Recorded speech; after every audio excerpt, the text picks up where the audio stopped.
Hey guys, HDV here and welcome to a brand new video. Today we've got a ton of new stuff to go over, loads of new various Pokemon events have been announced. We also have some new trailer hints for Pokemon Legends EA and some Nintendo Switch 2 updates to go over as well. A lot of things to break down today, so if you're excited for the video, drop a like down below, leave a comment, subscribe if you're brand new, and let's get into the video.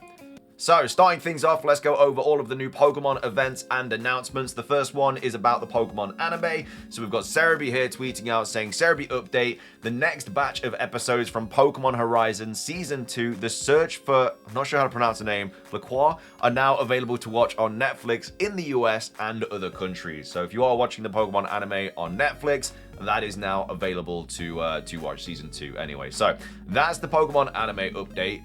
Next up, we have the second run of the Salamence 7-star raid event. We've got Cerebi here tweeting out saying, Cerebi update, the Pokemon Scarlet and Violet Mighty Salamence Terra Raid Battle event has begun its second run, with Blissey returning as additional raids, and this runs until the 27th of April at 23:59 UTC. And of course, we should be getting some sort of new announcement at the end of this weekend, whether it's Sunday night, Monday morning, depending on your time zone. It's either going to be another 7-star raid or it's going to be a mass outbreak event.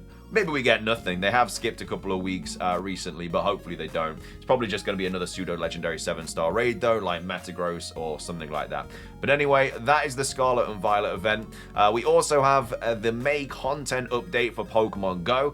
So we've got Pokemon Go here tweeting out saying, trainers, get ready to go out and play throughout the month of May in Pokemon Go. So let's quickly take a look at everything that's going to be available. So these Dynamax Pokemon may appear in max battles throughout Might and Mastery. So from the 28th of April to the 5th of May, you're going to be seeing Charmander, Pidove, Cryogonal, Wooloo, and Phalanx in the Dynamax raids. And as well as that, from the 5th of May to the 12th of May, you're going to see Bulbasaur, Machop, Beldum, and Grookey. As well as that, these Dynamax Pokemon may appear from the 12th of May to the 19th, which is Ghastly, Chansey, Drillbur, Darumaka, and Phalanx. And then from the 19th of May to the 26th of May, you're going to find Squirtle, Krabby, Sableye, and Beldum. And then from the 26th to the June the 2nd, Ghastly, Pidove, Rookidee, and Phalanx. And then also, these Dynamax Pokemon will take over power spots for an hour each week, being Grookey, Ghastly, Sableye, and Rookidee. Next up, we also have the raid boss changes. So from the 1st of May to the 12th, you're going to get Mega Houndoom. From the 12th of May to the 25th of May, you're going to get Gyarados. And from the 25th of May to the 3rd of June, it's going to be Altaria. And also, Shadow Regirock is going to be in raids from the 4th of May to the June the 4th. And then we've got a ton of new events as well. Growing Up from the 2nd to the 7th of May. Mega Kangaskhan Raid Day on the 3rd of May. Crown Clash from the 10th to the 18th. Dynamax Suicune Max Battle Weekend from 10th to the 11th. May Community Day on the 11th. May the 14th to May 18th is Crown Clash Taken Over. Shadow Raid Day on the 17th. Final Strike Go Battle Week from the 21st to the 27th. May Classic Community Day on the 24th, and then Gigantamax Machamp Max Battle Day on the 25th. And then also we've got some legendary raids as well. Tapu Fini on the 7th of May, Uxie from the 14th and the 21st, Mesprit on the 14th and the 21st, Azelf on the 14th and the 21st, and then also Tapu Bulu as well. And then 5-star raids from the 1st to the 12th to Fini, 12th to 25th for Uxie, 12th to 25th for Mesprit and Azelf, and then 26th of May to the 3rd of June for Tapu Bulu. And then also you're going to have some community raid hour thingies as well. Furfrou, Sandygast, Poochyena, and Golett on those dates as well. So those are all the Pokemon Go updates. Next up, we have a new Pokemon Masters EX event. So a special event has been announced for Pokemon Masters EX running for Golden Week from the 29th of April. It adds the sync pair of Teddy and Shiny Rella. Next up, we have an update for Pokemon Cafe Mix. Like I say, there's a lot of events and announcements today. The next Pokemon Cafe Remix delivery focus has been announced. It adds Flygon's vintage server outfit to the game. It runs from tomorrow, April the 25th, 2025, which is today. And then as well as that, we had a new Pokemon TCG Pocket set announced yesterday as well. We covered it on the Pocket channel in the description down below if you want to check it out. But basically, the new set has been announced. Cerebi update, the next set for Pokemon TCG Pocket has been revealed. Celestial Guardians. It releases on the 30th of April 2025 and is themed around Alola. We also have some new binder stuff as well. So Cerebi update, first look at new Alola themed display boards and binder covers coming to Pokemon TCG Pocket soon. So you got like Rowlet, Decidueye, Primarina, Incineroar, everything like that. And then as well as that, we have a new promo event as well, celebrating the 6th month anniversary of Pokemon TCG Pocket. So we don't have an actual date of this yet, but Cerebi here tweeting out saying, Cerebi update, first look at new promo cards and cosmetic items coming for Pokemon TCG Pockets half-year anniversary. So Rayquaza is going to be in the game. You're also going to see a Shaman Skyform coin, and then also a display board of Piplup, Charmander, kind of running down this street. But anyway, those are all of the new events for the various different Pokemon games that were announced over the last 24 hours. Moving on, let's take a look at these trailer hints for Pokemon Legends ZA. We've got Soul Silver Art talking about this, saying since they revealed the Pokemon Legends ZA is getting a Nintendo Switch 2 edition, but they didn't reveal the ZA box art or a release date, and it wasn't featured at the Treehouse Lives. To me, this means that Pokemon Legends ZA info must be soon. On top of this, the game's director has said that news for ZA will release little by little. So obviously we went like a year with nothing on Pokemon Legends ZA. February to February, absolutely nothing. We got a big trailer in February. Then we got a trailer in the Nintendo Direct for the first party Nintendo Switch 1 games. And then we got another trailer for it in the Nintendo Switch 2 Direct, because obviously it announced that we were going to get a kind of version for the Nintendo Switch 2. So out of nowhere, we got like 3 trailers very, very quick, back to back, after a year of nothing. With Legends ZA most likely coming out earlier than our usual release window, which is November for new Pokemon games, it would make sense to get a trailer relatively soon. Now, whether that's going to be next month in May or June, I'd probably put my bets on May, just because I think everything would get pushed back. And remember, we're likely to get a Presents around August as well, but if the game is going to be coming out earlier, then maybe that August Presents gets pushed back to July. So maybe we get a trailer in May where they finally reveal a new Mega Evolution, and then we maybe get the Presents in July, and then the game comes out in September, October time, which again is when people are expecting it. But we've got Soul Silver Art going on and saying, so far we've had Pokemon Legends ZA news drop every month since Pokemon Day. I expect that trend to continue, so I think we'll get more news in the early weeks of May. And it is the 1st of May next week, I think on the Thursday. So not next week, but the week after onwards is, that's when we potentially could start seeing news. We need the box art and release date ASAP for pre-orders. I think now the Switch 2 is pre-orderable everywhere. I think now we might start looking at different game pre-orders as well. And again, they're going to want that Pokemon game on the Switch as soon as possible. And so they're going to want people to pre-order it as soon as possible. Obviously, there's a lot to buy right now because you've got the console, you've got like Donkey Kong and all the other stuff as well that you might be buying for the Switch 2, like the accessories. So they're going to know that Nintendo fans have, they've been buying a lot of things. So maybe that's why they're not doing the Legends ZA one as well, because it's just another thing for people to buy, and it's one that they know that people are going to buy as well. So yeah, especially since we now know the Nintendo Switch 2 pre-order and release dates, so it could just be that. But if it's a trailer instead, they have to pick up where they left off in the previous trailer and finally reveal the new Mega Evolutions / mechanic. And that would mean it could be a hefty trailer or even a Pokemon Presents. Again, I think the next trailer has to show a Mega Evolution. We've had, like 4 trailers now with nothing brand new, like no new Pokemon, no new forms, no new Mega Evolutions, anything like that. So it very much feels like the next one has to be in the next trailer. We also have this as well from Pre-Law Rock saying they have always revealed box art and release dates in May / June, even for Pokemon Legends Arceus that released in January. So yes, I would expect that info for ZA really soon.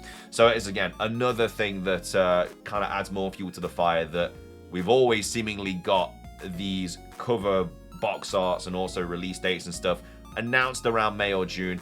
And again, if this game's coming out even earlier than November, it's more likely we're going to get the release date even earlier as well. So I think the next couple of weeks, not next week, but the week after, going from that, could be a time that we do finally see some sort of release date hints for, or some sort of release date trailer or whatever for Pokemon Legends ZA. Of course, they could just drop the box art like they did with Pokemon Legends Arceus. I highly doubt that, though. I think they'll do it with like a big trailer with a new Mega Evolution and everything like that. So hopefully we get a trailer in the next couple of weeks, but let me know your thoughts on that. Do you think we're going to be getting a trailer soon, or do you think it's not going to be until June? Moving on, we have some new Nintendo Switch 2 updates to go over as well. We've got Stealth here tweeting out saying, after hours of playtime with the Nintendo Switch 2, Digital Foundry had this to say in conclusion. So this is taken from this article here posted on Eurogamer that we're going to go over now. And they say, hands-on with the Nintendo Switch 2, the Digital Foundry experience. So the person kind of writing this has played the Nintendo Switch 2. and this is kind of like their thoughts and feelings about it and everything like that. So this one's a touch delayed. We didn't attend either the New York or Paris reveal events, but Nintendo arrived in London on the 11th of April to showcase the Nintendo Switch 2, and Digital Foundry was invited. And by and large, we like what we see. Yes, there's a certain degree of continuity and familiarity moving from the original Switch to the Nintendo Switch successor, but from our perspective, the hardware hits the spot. Bigger, brighter, better. And as for the games, well, it's early days, of course, so there is an expected quality divide between first and third-party efforts, but Mario Kart World, that looks like a system seller right there. A lot of people that have played it say that it's a weird one, because from a lot of us, we've only seen Mario Kart World from the trailer, and we're like, well, it's probably not really worth that much money. But a lot of people that have played it all warrant the price. They're all like, you know what, I've played it, it was absolutely incredible. It probably is worth that price tag. So I feel like you kind of have to play it, and then you'll be able to decide. But obviously, to play it, you're going to have to buy it in the first place. But from everyone that has played it, it's been very, very positive. So going into the experience, perhaps the biggest question mark for us concerned the size and heft of the Nintendo Switch 2, and equally as important, the quality of the LCD panel. On the former point, comparisons against the Steam Deck may reveal a similarly large device, but the fact that the new machine is essentially as thin as the old one gives it a far less cumbersome feel in hand. It may sound obvious, but it just feels like a larger Nintendo Switch, while the bigger display feels like a big upgrade over the original model, and especially useful for those of us of a certain age with long-sighted issues. So we don't see much evidence of a mini LED display with individual dimming zones, so the odds are that we're looking at an edge-lit LCD far from OLED quality. That said, the screen is honestly beautiful, and while it struggles to match the contrast of the Switch OLED, it's very bright and vibrant. So viewing angles are also excellent at even the extremes. For HDR content, such as Cyberpunk's dark areas with vibrant neon signs, HDR is noticeable. But for those hoping for an experience akin to the Steam Deck OLED, Switch 2 does fall short. Also, it was unclear which games shown were benefiting from the VRR technology in the display for certain titles that struggled. Not even VRR with low frame rate compensation can smooth out the experience. Then they say, we did take a look at doing a screen comparison, packing OG and OLED switches with Zelda Breath of the Wild installed. Unfortunately, the nature of Nintendo's filming guidelines and conditions on site made a proper filmed comparison challenging. What we saw from the front-on view of all three was pretty clear-cut. Nintendo Switch 2 is a huge leap in quality as an LCD panel compared to the original Nintendo Switch's LCD, but can't come close to the Switch OLED model. Still, our overall takeaway from the event is that the screen quality is not an issue. Nintendo has picked a high-quality panel, and we might get that OLED model some 3 to 4 years down the line, which again is very, very likely.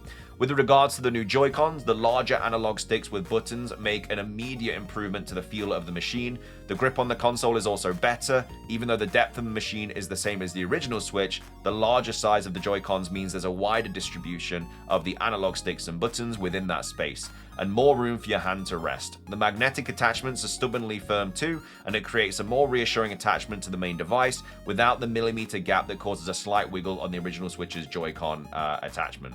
They then go on to say, Mario Kart World, an inevitably stunning system seller. So we've already poured over pretty much every piece of footage there is for Mario Kart World, but the technical basics are confirmed.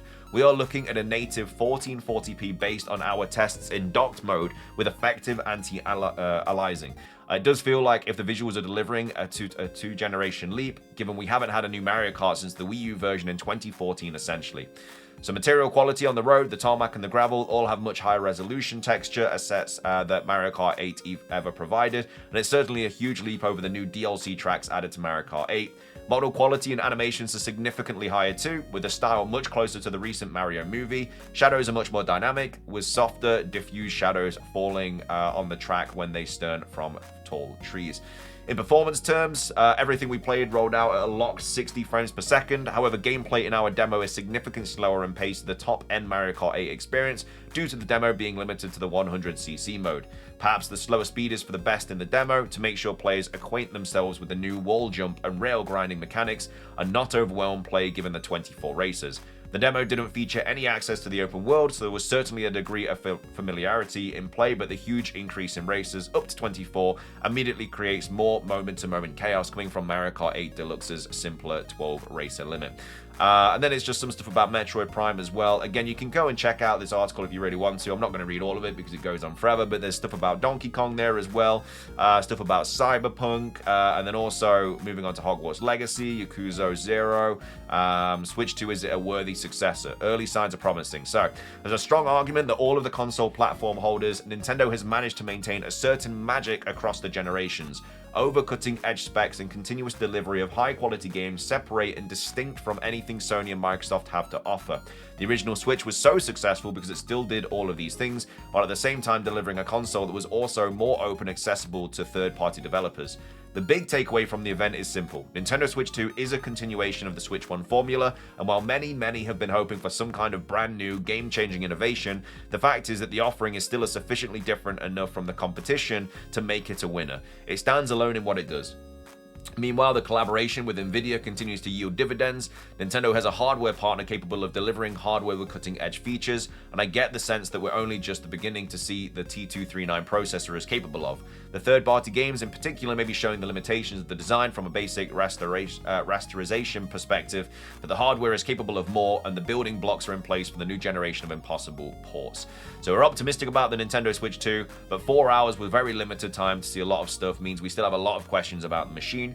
After a Nintendo Direct that is heavy on docked footage, we went into the experience hoping to see more from the handheld experience. The likes of Zelda and Mario Kart World delivered as expected, while Cyberpunk 2077 clearly ran in a more challenged state with the docked, work in progress, remember, code.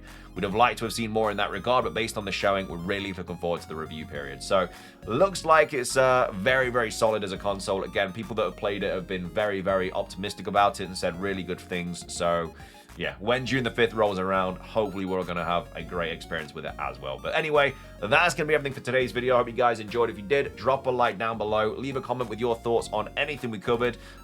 Your thoughts on the Nintendo Switch 2 stuff, the potential trailer hints. When do you think we're going to see something next for Pokemon Legends Z8? And then also all the events that have also been announced. Let's try and hit 500 likes. Subscribe if you're brand new. Ring the notification bell for daily Pokemon content. Have a great rest of your day. And until next time, peace.